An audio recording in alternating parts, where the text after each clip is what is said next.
kelompok 3 akan menjelaskan mengenai kedaulatan hukum. Bodin menganggap kedaulatan sebagai atribut negara, sebagai ciri khusus dari negara.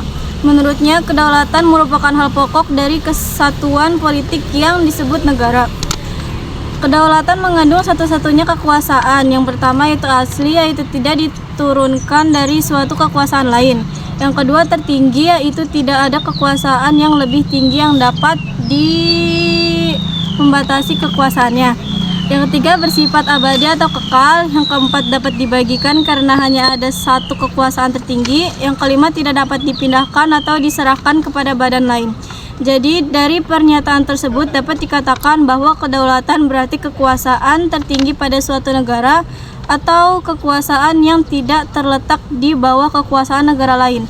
Namun kedaulatan suatu negara tidak bersifat mutlak atau absolut, tetapi pada batas-batas tertentu harus menghormati kedaulatan negara lain yang diatur melalui hukum internasional. Dalam konteks hukum internasional, negara yang berdaulat pada hakikatnya harus tunduk dan menghormati hukum.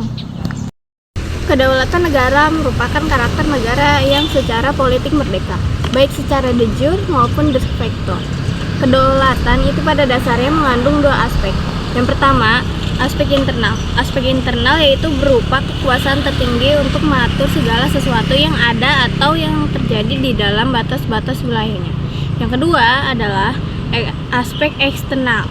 Aspek eksternal yaitu kekuasaan tertinggi untuk mengadakan hubungan dengan anggota masyarakat internasional maupun mengatur segala sesuatu yang berada atau yang terjadi di luar wilayah negara itu sepanjang masih ada kaitannya dengan kepentingan negara itu. Menurut Mochtar Kusumaatmadja, kedaulatan merupakan suatu sifat atau ciri hakiki dari suatu negara, di mana negara tersebut berdaulat dengan batas-batasnya, yaitu ruang berlakunya kekuasaan tertinggi ini dibatasi oleh batas-batas wilayah negara itu. Di luar wilayahnya, negara tersebut tidak lagi memiliki kekuasaan demikian. Istilah kedaulatan sendiri seringkali dijumpai atau ditemukan dalam berbagai macam-macam pengertian dan masing-masing memiliki perbedaan yang prinsipil. Misalnya pengertian kedaulatan apabila dimaknai dalam perspektif hukum internasional yang sering dipandang dalam hubungan ekstern atau hubungan antar negara. Sedangkan dalam perspektif hukum tata negara dipandang dalam hubungan intern, yaitu hubungan negara ke dalam. Kedaulatan dipandang juga sebagai konsep mengenai kekuasaan tertinggi dalam penyelenggaraan negara. Berkenaan dengan hal tersebut, kedaulatan tidak dipandang sebagai sesuatu yang bulat dan utuh, melainkan dalam batas-batas tertentu tunduk. 3. Ada pembatasan-pembatasan yang berupa hukum internasional. Dengan demikian, suatu negara yang berdaulat tetap saja tunduk pada hukum internasional serta tidak boleh melanggar atau merugikan kedaulatan negara lain. Negara Kesatuan Republik Indonesia sebagai negara kepulauan yang berciri Nusantara mempunyai kedaulatan atas wilayah untuk dikelola dan dimanfaatkan sebesar-besarnya bagi kesejahteraan dan kemakmuran rakyat Indonesia. Pengertian kedaulatan. Kedaulatan merupakan kekuasaan tertinggi dalam suatu negara. Kedaulatan dimiliki oleh bangsa sejak merdeka dari penjajahan bangsa lain. Kedaulatan memiliki sifat permanen, asli, dan tidak terbatas. Kedaulatan hukum merupakan modal awal dalam pembentukan sebuah negara di mana semua elemen masyarakat disatukan dalam payung pemerintah yang memiliki kedaulatan dalam hukum. Oleh sebab itu, kedaulatan membutuhkan hukum yang kuat dalam rangka menjaga kedaulatan tersebut. Di dalam kedaulatan hukum, kekuasaan tertinggi dalam suatu negara adalah hukum. Raja atau penguasa serta rakyat semuanya untuk terhadap hukum. Semua tindakan yang dilakukan oleh raja, kepala negara, atau rakyat harus sesuai dengan hukum yang berlaku. Sumber dari hukum itu sendiri adalah dari kesadaran masyarakat yang dimiliki rasa membuat hukum yang baik. Dengan adanya kesadaran akan hukum, maka masyarakat mengeluarkan perasaan sehingga mampu membedakan adanya norma-norma yang terlepas dari kehendak kita. kedaulatan hukum. Pengertian kedaulatan hukum adalah apabila segala sesuatu yang berkenan dengan hubungan antara penguasa dan rakyat mengacu pada aturan yang telah disepakati bersama, tidak hanya pada keinginan salah satu pihak, khususnya penguasa. Kedaulatan hukum dapat juga dikatakan dengan negara hukum. Kedaulatan yang berasal dari hukum yang berlaku di suatu negara, di mana hukum merupakan pernyataan yang timbul dari kesadaran manusia dan merupakan sumber kedaulatan. Setiap negara harus mematuhi tata tertib hukum, sebab hukum merupakan kekuasaan yang derajatnya tinggi. Negara yang hanya sebagai organisasi sosial tunduk kepada hukum. Kekuasaan negara harus berpijak dan berlandaskan hukum. Hukum harus dipandang sebagai sumber dari segala sumber kekuasaan dalam negara. Maksudnya kekuasaan yang dimiliki oleh pemerintah itu didapat atau diatur oleh hukum yang berlaku di negara itu, sehingga kekuasaan itu sah berdasarkan hukum yang berlaku. Hukum adalah sesuatu dengan kekuatan memerintah yang terdapat dalam perasaan hukum manusia yang sering memaksa manusia mengingkari juga, bertentangan dengan kehendaknya sendiri atau bertentangan dengan suatu kecenderungan tertentu padanya.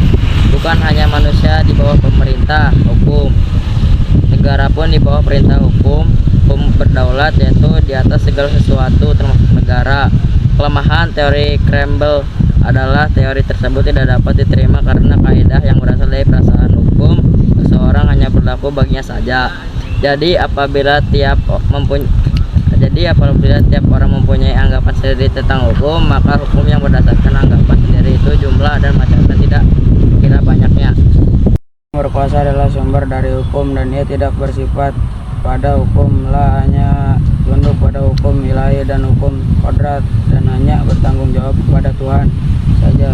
Sifat kedaulatan menurut Jan Nurdin 1520 1596, kedaulatan mempunyai 4 sifat pokok, yaitu A. Permanen, artinya kedaulatan yang tetap ada selama negara berdiri. B. Asli, artinya kedaulatan yang tidak berasal dari kekuasaan lain yang lebih tinggi pula tidak dapat berbagi-bagi, artinya kedaulatan itu hanya satu-satunya kekuasaan yang tertinggi. D. Tidak terbatas, artinya kedaulatan tidak ada yang membatasi, sebab apabila terbatas maka sifat tertinggi akan lenyap. Bahkan hukum tidak tergantung pada kehendak manusia, yaitu hukum adalah suatu dengan kekuatan hukum. Tata tertib masyarakat menghendaki adanya hukum yang sama bagi semua orang. Jika tidak demikian, maka masyarakat menjadi kacau atau anarki. Setelah mengetahui kekurangan ini, maka Krebe mengubah teori tersebut dan membuat batasan yang baru yang berbunyi hukum berasal dari perasaan hukum yang ada pada bagian besar dari anggota suatu masyarakat. Menurut Krebe, maka negara seharusnya negara hukum berharap tidak tiap tindakan negara harus dapat dipertanggungjawabkan pada hukum. Konsep negara hukum itu menjadi cita-cita kenegaraan pada zaman modern. Jadi perbedaan antara kedaulatan negara dengan kedaulatan hukum adalah penganut teori kedaulatan negara mengatakan bahwa negara menciptakan hukum, sedangkan penganut teori kedaulatan hukum justru sebaliknya, hukum yang menciptakan negara. Negara yang menjalankan pemerintahannya berdasarkan hukum dinamakan negara hukum atau nomokrasi.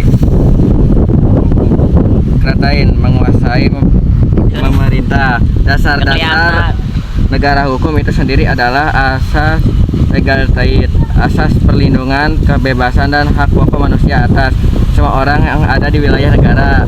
Dalam hal kebebasan dari hak ini, suatu dengan kesejahteraan umum yang dimaksud dengan asas legalisit adalah bahwa semua tindakan alat-alat negara harus didasarkan atas dan dibatasi oleh peraturan perundang-undangan.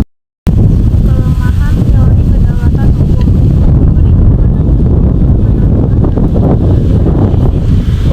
khususnya bagi kaum minoritas. Teori ini sering masyarakatnya pada suatu norma tertentu, yaitu norma tertentu mayoritas negara. Agama itu mengartikan kreativitas Islam yang signifikan antara kaum minoritas dan mayoritas.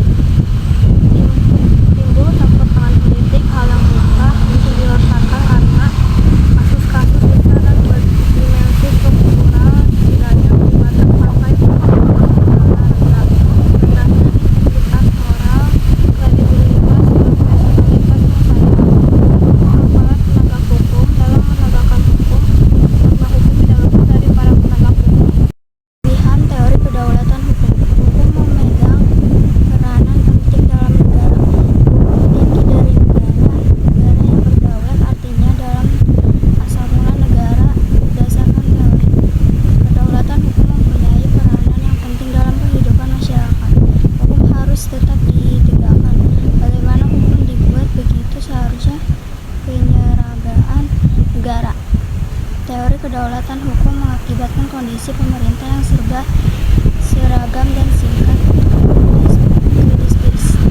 kedisiplinan negara yang tinggi. Kondisi ini mencapai keteraturan dalam segala sektor dan membuat negara berkembang secara cepat dan teratur, melindungi kebebasan